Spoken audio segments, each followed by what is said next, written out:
Hello, welcome to the talk of the paper Responsibility in Extensive Form Games. I am Qi Shi. In this paper, extensive form game is used to model the multi-agent decision process, where the agents act in turn and their joint action finally decides the outcome. Let's consider the clemency decision procedure in Montana, US. There are two agents in this decision system, the clemency board B and the state governor G. After receiving a clemency petition, the board can deny it with action D. Then the outcome would be W1, where the man is left in prison. The board can also recommend the clemency with action E. After this, the governor will decide whether to reject the petition with action F or approve it with action G. If the governor rejects, then the outcome would be W2, where the man is also left in prison. If the governor approves it, then the outcome would be W3 and the man is set free. I will use this example to show the agent's responsibility in extensive form games. The first type of responsibility is called counterfactual responsibility. This notion follows the principle of alternative possibilities, which has been discussed in the literature. It says an agent is counterfactually responsible for a statement phi if phi is true in the outcome and the agent had a strategy that could prevent it. As an example, suppose that the board recommends the petition but the governor rejects it. Then the outcome is W2. Let phi represent the statement that the man is left in prison. Then statement phi is true in W2. Note that on the path of play to outcome W2, the governor has a strategy to prevent phi by choosing action G that approves the petition. But the board does not have such a strategy. So in outcome W2, only the governor is counterfactually responsible for the man being left in prison. The other type of responsibility is called the responsibility for seeing to it. This is a new notion defined in this paper. It is a revision and extension of strategic seeing to it and achievement seeing to it in state logic. In this definition, an agent is responsible for seeing to phi if the agent has the upfront ability to achieve phi, maintains the ability throughout the game, and eliminates the last possibility of a negative condition in the process. As an example, let's still consider outcome W2 and the same statement phi. In this game, the board can guarantee the man being left in prison by denying the petition. The governor can do the same by rejecting the petition once the board recommends it. So both of them have an upfront ability to achieve phi. However, on the path of play to outcome W2, the board loses this ability after recommending the petition, because the governor may approve it and set the man free, but the governor maintains this ability in the whole process. On the other hand, on the path of play to outcome W2, the board first recommends the clemency, eliminating outcome W1. After that, outcome W3, the negative condition where the man being set free, is still available as long as the governor recommends the petition. Then the governor rejects the petition and eliminates outcome W3, which is the last possibility of a negative condition. After this, it is unavoidable that phi would be true in the outcome. In a word, on the path of play to outcome W2, all the three statements are true for the governor. So the governor is responsible for seeing to the man being left in prison in outcome W2. Formally, the syntax of the model language is defined as shown here. CA phi means agent A is counterfactually responsible for phi. SA phi means agent A is responsible for seeing to phi. In this paper, it is proved that modality C and S are not definable by each other. This means, in order to capture both counterfactual responsibility and seeing to it responsibility, both modalities are needed in the language. For any formula phi and any extensive form game G, the time complexity of model checking is big O, the size of formula phi times the number of nodes in the extensive form game G. Note that the grammar allows the nesting of the modalities. Higher order responsibility is the responsibility expressed with the nesting of the modalities. In the clemency example, the governor is responsible for seeing to phi in the outcome W2. So the formula SG phi is true in outcome W2.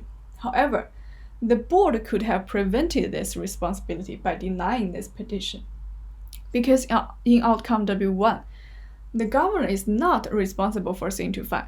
So the board is counterfactually responsible for the governor being responsible for seeing to phi in outcome W2, which means the formula CB SG phi is true in outcome W2. The discussion of high-order responsibility is useful, especially when the first-order responsible agent is not a proper subject to ascribe responsibility. For example, young kids are usually not considered the proper subjects of criminal responsibility. Therefore, when they commit crimes and assume direct responsibility for the outcomes, the second-order responsibility of their guardians needs to be considered. The same is true for animals and their owners, as well as autonomous agents and their designers. A responsibility gap exists if a statement phi is true in the outcome, but no agent is responsible for it. The discussion of responsibility gap is prevalent in the ethics literature, but very few studies give formal definition for this concept, not to mention a further discussion of the properties of the gaps. To clarify this concept, let's consider an extension of the clemency decision procedure. In the new system, there is one more agent, the legislature L. The legislature can choose action H to let the decision procedure works in the old way, or choose action I to let the governor make the decision on his own. Let's consider outcome W1 and the same statement phi. It can be observed that the board is the only agent who eliminates the last possibility for negation phi, but the board has no upfront ability to achieve phi, because the legislature may choose action I at the beginning, and then the governor may choose action K to set the map free. So in this new system, even though phi is true in outcome W1, no agent is responsible for seeing to it. Also, it can be observed that on the path of play to W1, none of the agents can prevent phi, because for the legislature, even if choosing action I, the governor may choose action J to leave the man in prison. For the board, even if choosing action E, the governor may choose action F to leave the man in prison. For the governor, he does not even have a chance to act on the path of play to W1. So no agent is counterfactually responsible for phi in W1 either. In conclusion, a responsibility gap exists in outcome W1. Formally, we define the gap statements as shown here. The counterfactual gap means phi is true, but no agent is counterfactually responsible for it. The seeing to it gap means phi is true, but no agent is responsible for seeing to it. The combined gap is the conjunction of counterfactual gap and seeing to it gap. It is proved in the paper that if the extensive form game contains only two agents, then the combined gap does not exist. However, as is shown in the three-agent clemency example, the combined gap may exist in extensive form game with more than two agents. We can further ask, is there any agent responsible for the gap? In the three-agent clemency example, a combined gap exists in outcome W1. However, gap does not exist in outcome W4 or W5. This means the legislature could prevent this gap by choosing action I. So the legislature is counterfactually responsible for the gap in outcome W1.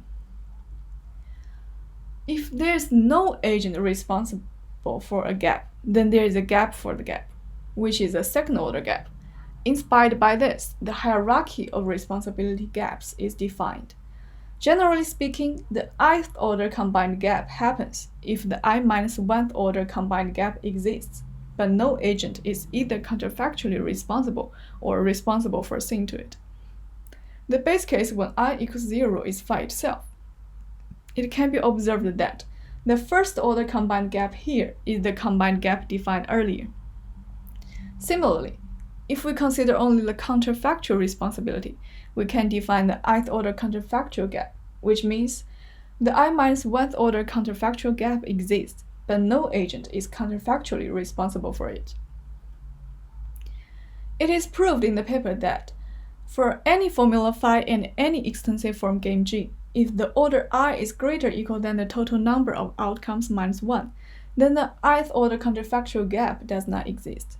Informally speaking, if we consider high enough order, then the gap does not exist. This result can be further extended to high order combined gap. That's all for this talk. Thanks very much for your watching.